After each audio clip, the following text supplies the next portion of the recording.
வாழ்க வளமுடன். ஹாய் சகோஸ். இதயம் மீட்டும் மெல்லிசை போல உங்கள் மனதை மயக்கப் போகும் எழுத்தாளர் தீபா பாபு அவர்களின் கற்பனை சிதறலுக்குள் நம் பயணத்தை தொடங்கலாமா? அத்தியாயம் 32. மதி என சத்தமாக அழைத்த மனுவின் குரலில் கீழே வரவேற்பறையில் அமர்ந்திருந்து அனைவருடனும் தொலைக்காட்சியில் மூழ்கி இருந்தவள் நிமிர்ந்து தங்களது அறையை பார்த்தாள்.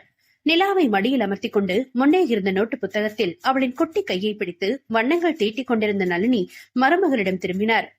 என்ன வேணுமா அவனுக்கு? தெரியலத்த, ஏதோ வேலை இருக்குன்னா சாப்பிட்டோன்னு ரூம்க்கு போயிட்டாரு. சரி, நான் போய் பாக்குறேன் என எழுந்தாள்.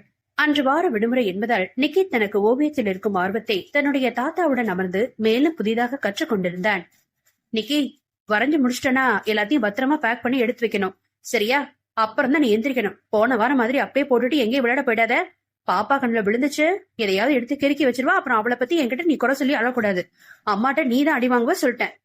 அவளின் எச்சரிக்கைக்கு சரிமா, அதுதான் போன வாரமே சொல்லிட்டீங்கல்ல, நான் பாத்துக்கிறேன் என முகத்தை சுளித்தபடி சலித்துக் கொள்ளும் மகனை கண்டு உள்ளுக்குள் பொறுமையபடி மாடிப்படி ஏறினாள் நிறைமதி. 2வது தான் படிக்கிறான், அதுக்குள்ள அறிவுரை சொன்னா பிடிக்க மாட்டேங்குது. எப்படி சலிச்சுக்கிறான் பாரு. அறைக்குள் வந்தவளை ஆர்வமாக பார்த்த கணவன் மடிக்கணினியை மூடி அருகில் இருந்த டீப்பாய் மீது வைக்க அவன் எதிரே வந்து நின்ற மனைவியோ அவனை அதிகாரமாக கேள்வி கேட்டாள். இப்ப உங்களுக்கு என்ன பிரச்சனை? எதுக்காக அப்படி கத்துறீங்க? அவளை வியப்புடன் ஏறிட்டவன், எதுக்காக நீ வந்தது வராதமா என்ற காஞ்சு எடுக்கிற என்றான் புரியாமல். என சிறு எரிச்சலுடன் படுக்கையில் அமர்ந்தவள், உங்க பையனுக்கு ரொம்பதான் கொழுப்பு கூடி போயிடுச்சு, இப்பெல்லாம் நான் வாயவே திறக்கவே விட மாட்டேங்கிறான் என்று நடத்தையை கூறினாள்.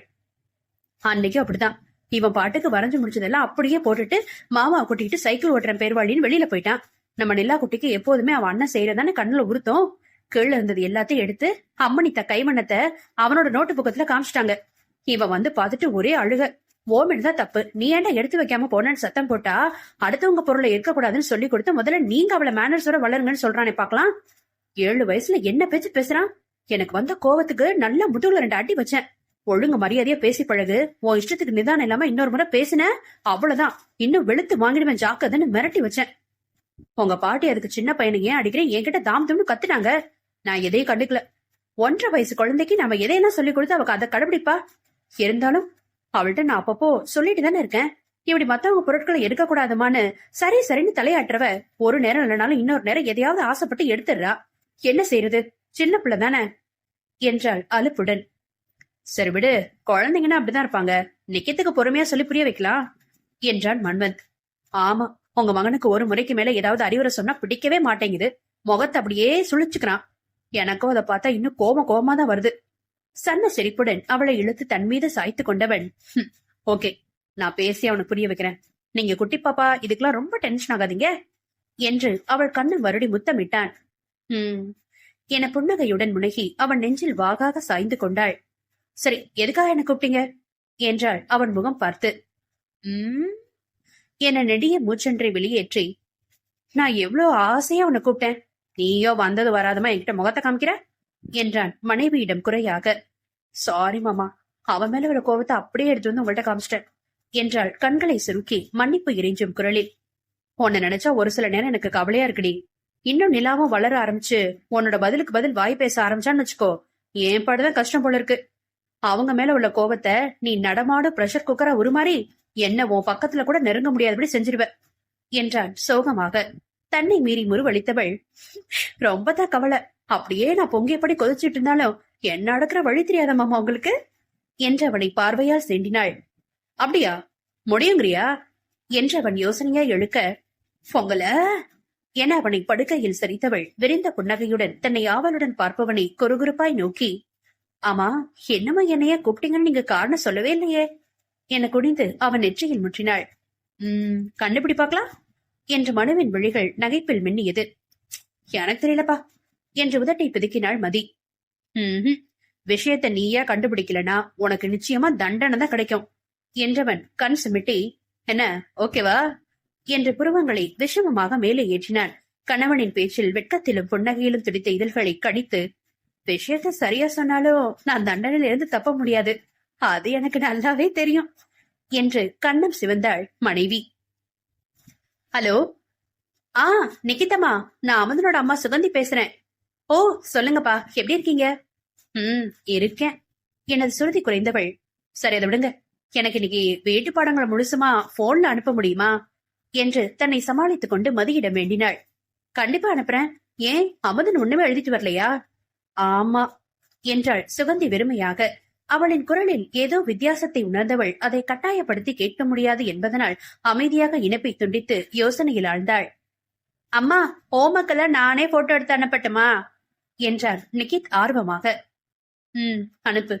சில நிமிடங்களில் அனுப்பிட்டம்மா என்று தன்னிடம் அலைபேசியை நீட்டியவனிடமிருந்து அதை வாங்கி கீழே வைத்தவள் பின்பு மெதுவாக மகனிடம் பேச்சு கொடுத்தாள். அமுதன் ஏன் இன்னைக்கு டைரி எழுதல? நீ இன்னைக்கு எல்லாமே எழுதிட்டு வந்திருக்கே. அவன் கிளாஸ்ல இல்லம்மா, அதனால எழுதல என தன்னிடம் சுவாதீனமாக உரைத்தபடி தனது எழுத்தை தொடரும் பிள்ளையை குழப்பத்துடன் பார்த்தவள், கிளாஸுக்கு வரலையா? அவன் ஸ்கூலுக்கு வந்தானா இல்லையா என்றாள் புரியாமல். வந்தானே, ஆனா டேர்ம் ஃபீஸ் கட்டலன்னு அவனை அப்புறம் இன்னும் கொஞ்சம் பேரை தனியா ஒரு கிளாஸ்ல உட்கார வச்சுட்டாங்க போல இருக்குமா.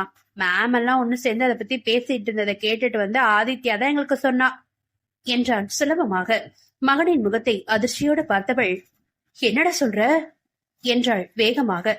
ஆமாம்மா, பாவம் அமுதன், அதனாலதான் டைரி எழுதல. ஸ்கூல் பஸ் கிளம்பும் போதுதான் அவங்க வந்து ஏறினாங்க. அவன்கிட்ட ஸ்ரீஹரி தான் விவரம் கேட்டுட்டு இருந்தான். நாளைக்கு ஃபீஸ் கட்டலனா ஸ்கூலுக்கு வரக்கூடாதுன்னு சொல்லிருப்பாங்க போல இருக்குமா. இன்னமும் அவன் சிறு பிள்ளைதானே. உடன் பயிலும் நண்பனின் உணர்வுகளை சரிவர புரிந்து கொள்ளாமல் மிகச் சாதாரணமாக பேசிக் கொண்டிருந்தான். ஆனால் மதிக்குதான் அந்த பையனை எண்ணி கவலையாக இருந்தது. பாவம், பள்ளியில் அத்தனை மாணவர்களுக்கு மத்தியில் கல்வி கட்டணம் கட்டவில்லை என்கிற காரணத்திற்காக தாங்கள் தனிமைப்படுத்தப்படுவதை நினைத்து எத்தனை பெஞ்சு உள்ளங்கள் வெதும்பி கலங்கியதோ தெரியவில்லையே என வருந்தினாள். நிக்கி, நீ ஹோம்ஒர்க் முடிச்சுட்டு கீழே போய் பாப்பாவோட விளையாடிட்டு நான் வந்துடுறேன் என்று எழுந்தாள். எங்கம்மா போறீங்க? நான் என்னோட ஃப்ரெண்டு கிட்ட முக்கியமா ஒரு விஷயம் பேசணும்னு நினைச்சிட்டு இருந்தேன், மறந்துட்டேன். இப்பதான் ஞாபகம் வந்துச்சு, பேசிட்டு வந்துடுறேன் என்று கைபேசியை எடுத்துக்கொண்டு பால்கனி சென்றாள். சுகந்தி, நான் மதி பேசுறேன். நம்பர் பார்த்தப்பா, ரொம்ப தேங்க்ஸ். நீங்க அனுப்புனதான் அமுதன் எழுதிட்டு வந்திருக்கான். ஓ, குட் குட் என்றவள் சின்ன தயக்கத்துடன், நீங்க தப்பா எடுத்துக்கலனா உங்ககிட்ட ஒரு விஷயம் கேட்கலாமா என்றாள். என்ன என்றாள் அவள் தடுமாற்றத்துடன். இப்போதான் நிக்கித் என்கிட்ட விஷயத்த சொன்னா என்று சிறு இடைவெளி விட்டவள், நாளைக்கு நான் வேணும்னா பணம் தரட்டுமா? கடனதா? உங்களால முடியறப்ப திருப்பி கொடுங்க, தயவு செஞ்சு தப்பா எதுவும் எடுத்துக்காதீங்க என்றாள் அவசரமாக. சச்ச, அப்படிலாம் எதுவும் இல்லைங்க. இவன் அப்பாவே இன்னைக்கு நைட்டு பணம் ஏற்பாடு செஞ்சுட்டு தரதா சொல்லிருக்காரு. எப்பவுமே முடிஞ்ச வர கடைசி தேதி அன்னைக்கு கூட இவனோட கட்டணத்தை தவறாம நாங்க கட்டிடுவோம். இந்த முறைதான் அவருக்கு கொஞ்சம் உடம்பு சரியில்லைன்றதுனால நடுவுல கிட்டத்தட்ட 15 நாட்களுக்கு மேலாவே கார் எடுக்காம வீட்லயே ரெஸ்ட்ல இருந்துட்டாரு. அதனாலதான் இந்த அளவுக்கு இறுக்கி பிடிச்சிருச்சு. அப்படியா? என்னாச்சு? இப்போ அண்ணாவுக்கு ஹெல்த் பரவாயில்லையா? நல்லா இருக்காரு. மஞ்ச காமால வந்துதான் 10 நாளுக்கு மேல ஆயிடுச்சு. படுத்து எடுத்துருச்சு. சரிப்பா, டேக் கேர். எப்போ என்ன உதவினாலும் என்கிட்ட தயங்காம கேளுங்க. ரொம்பவும் சந்தோஷம்ப்பா. உங்கள மாதிரி ஃப்ரெண்டு கிடைச்சது மகிழ்ச்சியா இருக்கு. நீங்க இந்த அளவுக்கு உதவி தயாரா இருக்கும்போது எனக்கு மிகப்பெரிய மாரல் சப்போர்ட்டா இருக்கு என்றாள் சுகந்தி நிகழ்ச்சியுடன். இதுல என்னப்பா இருக்கு, என்னால முடிஞ்சதை செய்றேன், அவ்வளவுதான் என மேலும் அதை பற்றி பேச்சை வளர்த்தாமல் பாடங்கள் தொடர்பாக வேறு பேசிவிட்டு அலைபேசியை அணைத்தாள் நெறிமதி. சம்பத், நளினி இருவரும் உறவினர் வீட்டு திருமணம் ஒன்றிற்காக வெளியூர் சென்றிருக்க அந்த காலை வேளையில் நிறைமதி, நிலா, அலமு, ரத்தினம் மட்டுமே வீட்டில் இருந்தனர்.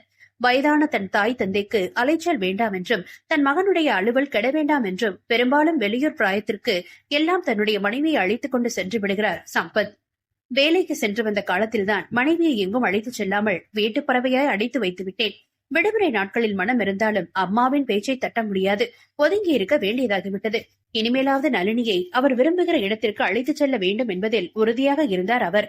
அலம்புவை தவிர குடும்பத்தினர் அனைவருக்கும் அவருடைய செயலில் திருப்தி என்றாலுமே தன் தாய் தன்னிடம் முகம் சுருங்கும் நேரம் மட்டும் சாமர்த்தியமாக மகனைப் போல் கலந்து கொள்வதற்கு கற்றுக்கொண்டார் தந்தை.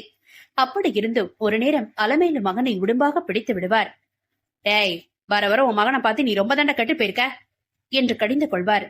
அம்மா, எனக்கு தெரியாத என்ன செய்யணும்னு என்னை விட சின்ன பையனை பார்த்துதான் நான் கத்துக்கிறேன்னா என்ன என அவரிடம் சிரித்தபடி தலையசைத்து விட்டு, எத்தனை வருஷம் நிக்காம ஓடிட்டு இருந்துட்டு இப்ப முழுசுமா வீட்டுல ஓய்வெடுக்கணும்னு கஷ்டமா இருக்குமா? அதனாலதான் இப்படி ஏதாவது ஒரு வாய்ப்புகளை பயன்படுத்திக்கிறேன். அப்படியே பக்கத்துல உள்ள 4 கோயிலுக்கு போயிட்டு வந்தா மனசு நிம்மதியா இருக்கு. உங்களையும் கூட்டிட்டு போக ஆசைதான், ஆனா வயசாயிடுச்சுல, முடியல. நீங்க அதுக்கே இப்படி சலிச்சுக்கிறீங்க என்றார் அன்னையிடம் குறையாக. எத்தனை வயதாகி பேரன் பேத்தி எடுத்த பின்பும் தன் மகன் தனக்காக பார்க்கிறான் என்பதில் உச்சி குளிர்ந்து போன அந்த தாய் அதன்பின் அவர்களுக்கு எவ்வித இடையூறும் கூறியதில்லை. ஐயோ, என்ன செய்து உங்களுக்கு என்ற அலமேலுவின் அலறலில் செய்து கொண்டிருந்த வேலையை அப்படியே போட்டுவிட்டு அவருடைய அறைக்கு ஓடினாள் நிறைமதி. என்ன பாட்டி என்றாள் பதற்றத்துடன். என்னன்னு தெரியலடி, இப்பதான் நீ கொடுத்த டீயை குடிச்சிட்டு பாத்ரூம் போலான்னு வந்தேன். எப்போதும் இந்த நேரத்துக்கு லைப்ரரி போற மனுஷன் படுத்து கிடக்குறாரே என பக்கத்தில் வந்து பார்த்தாள். அரை மயக்கத்தில் இருக்கிறார் என்று தன் முடவை முந்தானையை வாயில் பொத்தியபடி அழுதார் அலமேலு. வேகமாக ரத்தினத்தின் அருகில் சென்றவள் அவர் கண்ணம் தட்டி ததா ததா என்று அழைத்தாள். அவரோ என முனகினாரை தவிர வெளிகளை திறக்கவில்லை. கவலையுடன் அவருடைய நாடி துடிப்பை ஆராய்ந்துவிட்டு விரைந்து வெளியேறுபவளை திரும்பி பார்த்துவிட்டு கணவரின் அருகில் சென்று இவரும் அவரை எழுப்ப முயன்றார். கண்ணை திறந்து பாருங்களேன், எனக்கு பயமா இருக்கு என்றார் கண்களில் நீர் வழிய. எத்தனை வயதானாலும் தன்னுடைய துணைக்கு ஏதாவது ஒன்று எனும் பொழுது பதறி துடிப்பது இயற்கைதானே. சென்ற வேகத்தில் அறைக்கு திரும்பி வந்த மதியின் பின்னே நிலா குட்டியும் குடுகுடுவென்று ஓடி வந்தது. தாத்தாவோட மெடிக்கல் ஃபைல் எங்க இருக்கு என்று கேட்டபடி அவருக்கு முன்னே தானே அலமாரியில் தேட ஆரம்பித்தாள் மதி. அது எதுக்குடி இப்போ என்றார் அலம்பு புரியாமல். இதென்ன கேள்வி கேணத்தனமாக என்று சட்டென்று வாயில் கேட்க வந்ததை அவசரமாக விழுங்கியவள் ஹாஸ்பிட்டல் பொறுத்தா என்றாள் சமாளிப்பாக. அவர் இருந்த மனநிலையில் எதையும் கவனிக்காதவர், எந்நேரம் பார்க்க சம்பத் ஊர்ல இல்லையே, மனுட்ட சொல்லிட்டியா என்றார் கவலையுடன். என்றவள் ரத்தினத்தின் ஃபைலை பார்வையிட்டபடி கையில் இருந்த அலைபேசியை காதுக்கு கொடுத்தாள். வந்துட்டீங்களா? சரி சரி, சீக்கிரம் வாங்க என்றபடி மீண்டும் முதியவரின் அருகில் வந்து அவர் மார்பில் கை வைத்து பார்த்தாள். மனு வர்றானா? என்னடி பாக்குற? இதே துடிப்பெல்லாம் நல்லா இருக்குல்ல என்றார் அலமு திகிலுடன். அவரிடம் வந்தவள், ஒன்னும் இல்ல பாட்டி, தாத்தா நல்லாதான் இருக்காரு என்று அவர் கையை ஆறுதலாக பிடித்தாள். வெடுக்கென்று அவள் பிடியை உதறியவர், என்னடி ஒண்ணுல்ல, மனுஷ கண்ண திறக்காம படுத்து கிடக்குறாரு என்று மீண்டும் அழ ஆரம்பித்தார். இந்த கிழவிக்கு போய் நான் ஆறுதல் சொல்ல நினைச்சனே, என்ன டேஷ் டேஷாலதான் அடிச்சுக்கணும் என தன்னைத்தானே அவள் நொந்து கொண்டிருக்கும் பொழுது அழைப்பு வர வேகமாக அதை ஏற்றவள், முதல் வீடுதான், இதோ நான் வாசலுக்கு வரேன் என்று வெளியே ஓடியவளை தொடர்ந்து நிலாவும் ஓடினாள். இவ யாருக்கு வீட்டு அடையாளம் சொல்லிக்கிட்டு இருக்கா என குழம்பியபடி அலமு அறைக்கு வெளியே தலையை நீட்ட மதி யாரோ ஒரு இளைஞரை உள்ளே அழைத்து கொண்டு வந்தாள். யாரடி இந்த பையன்? அவருக்கு பதில் கூறாமல், நீங்க ரைட் சைட் பக்கம் பிடிச்சுக்கோங்க, நான் லெப்ட் சைட் பிடிச்சுக்கிறேன் என வந்தவனிடம் பேசியபடி அவனுடன் இணைந்து மெல்லமாக ரத்தினத்தை தூக்கி படுக்கையில் அமர்த்தினாள். என்னடி சேர என பதற்றத்துடன் அறையில் வந்தார் அலமு. பாட்டி, கொஞ்சம் சும்மா இருக்கீங்களா? இவர் கால் டாக்ஸி டிரைவர், தாத்தாவை ஹாஸ்பிட்டல் கூட்டிட்டு போறேன். மேடம் விடுங்க, தாத்தாவுன்னு அவ்வளவு வெயிட் இல்ல, நானே தூக்கிக்கிறேன் என்று அவரை குழந்தையை போல் கைகளில் ஏந்தி கொண்டான் அவன். ஓ, பாத்து பாத்து என்று வேகமாக அவன் முன்னே ஓடி சென்று காரின் பெண் கதவை திறந்து வைத்தாள் மதி. நிலா வேறு அவளுக்கு முன்னே காலடியில் குறுக்கே குறுக்கே ஓடியது. பேபி, நீ உள்ள போ, அம்மா வர என்று குழந்தையை விரட்டினாள் அவள். விறுவிறுவென்று அவள் அருகே வந்த அலமேலு, என்ன செய்ற நீ? அப்போ நீ போன்ல பேசுனது இந்த பையனோட தானா? மனு வரலையா என்றார் வேகமாக. உங்க பேரன் ஆபீஸ்ல இருந்து இங்க கிளம்பிட்டாரு, இன்னும் அரை மணி நேரத்துல நேர ஹாஸ்பிட்டலுக்கு வந்துறதா சொல்லிட்டாரு என்று அவருக்கு பதில் அளித்து விட்டு ஓட்டுநரிடம் திரும்பி, ஒரு நிமிஷம், தாத்தா ஃபைலையும் என்னோட ஹேண்ட்பேக்கையும் எடுத்துட்டு வர என தன்னுடைய அறைக்கு விரைந்தாள். அவள் கீழே இறங்கும் போது தன்னுடைய தோள் பையை மாட்டிக்கொண்டு தயாராக நின்றிருந்தார் அலமு. போலாமா என முன்னே நடக்க ஆரம்பித்தவரின் கரம் பற்றி இழுத்து நிறுத்தியவள், என்ன செய்றீங்க என்றாள் அதட்டலாக. ஹாஸ்பிட்டலுக்கு வர போனடி, பணம் எல்லாம் எடுத்துக்கிட்டேன்.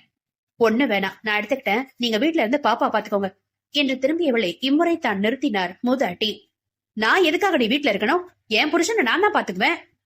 நான் தாத்தாவை வீட்டுக்கு கூட்டிட்டு வந்து விட்டதுக்கு அப்புறம் நீங்க தாராளமா பாத்துக்கோங்க, இப்ப வழி விடுங்க என்று வெளியேற முயன்றாள். நீ சொல்லி நான் கேட்கணுமா? அதெல்லாம் முடியாது, எனக்கு நெஞ்செல்லாம் படபடன்னு அடிச்சுக்குது, என்னால நிம்மதியா வீட்டுல இருக்க முடியாது, நானும் வருவேன் என்றார் அவர் அடமாக. உங்கள என பல்லை கடித்தபடி அவரை நெருங்கியவள், ஒரு தடவை சொன்னா உங்களுக்கு புரியாதா? நாங்க தாத்தாவை பாப்பனா இல்ல உங்களையும் இவளையும் பாப்பனா? அமைதியா வீட்டுல உட்காந்துருங்க, நான் டாக்டர் பார்த்துட்டு உங்களுக்கு போன் விவரம் சொல்றேன் என்று அதிகாரமாக உரைத்தவளை அவர் திகைப்புடன் பார்த்திருக்க, நிலா வேறு அவள் கால்களை கட்டிக்கொண்டு தானும் உடன் வருவேன் என அடம் பிடித்து அழுதது. கடவுளே, இந்த வீட்டுல பெருசுனது சின்னது வரை எல்லாம் என்ன போட்டு இப்படி படுத்தி எடுக்குது என அழுத்து கொண்டவள் குழந்தையை தூக்கினாள். இங்க பாருடி, தாத்தாவுக்கு ஜுரம் வந்துருச்சு, ஹாஸ்பிட்டல் கூட்டிட்டு போய் அவருக்கு நல்ல பெரிய ஊசியா போட்டு விட போறேன், நீ வா, உனக்கு 2 பக்கமும் 2 குத்தி விட்டு வரலாம் என்றதும் அது திரு திருவென்று விழித்தபடி பெண் அடித்து தாயின் கைகளில் இருந்து வேகமாக இறங்கிக் கொண்டது. வீட்டுல சமத்தா பாட்டு சொன்ன பேச்சு கேட்டு அமைதியா விளையாடிட்டு இருக்கணும். என்ன உன்னோட கிச்சன் செட்ஸ் எங்க? அம்மா வரதுக்குள்ள பாப்பா எனக்கு பூரி மசாலா செஞ்சு வைக்கணும், சரியா என அவளை பேசிவிட்டு சரி, நேரமாகுது, கதவு நல்லா பூட்டிக்கோங்க, சரியா?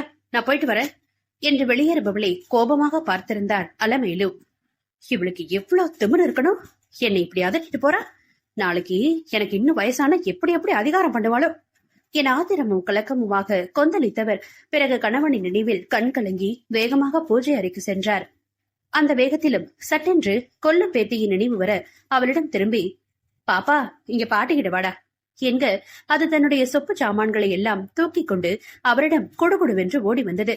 குழந்தையை அருகில் அமர வைத்துக் கொண்டு கணவருக்காக கண்கள் மூடி நீர் வழிய தன் பிரார்த்தனையை முணுமுணுக்க ஆரம்பித்தார் அவர். சிறிது நேரம் கழித்து தன் கன்னங்களை பிஞ்ச விரல்கள் கொண்டு துரைத்திரும் பேத்தையின் ஸ்பரிசத்தில் விழிகளை திறந்தவரிடம் தலை சாய்த்து புன்னகைத்தாள் மதிநிலா.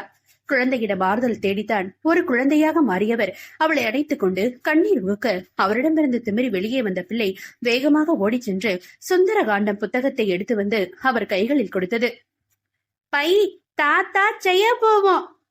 பால்மணம் மாறாத குழந்தையின் வாக்கு அவருக்கு தெய்வ வாக்காக தோன்ற, சரிடா தங்கம், நீ சொல்றது மாதிரியே நான் படிக்கிறேன், தாத்தாவுக்கு சரியாயிடும்ல என அவளிடம் கேட்டு சின்னஞ்சிறு சிறுமியாக ஆறுதலை எதிர்பார்த்தார் அலமு.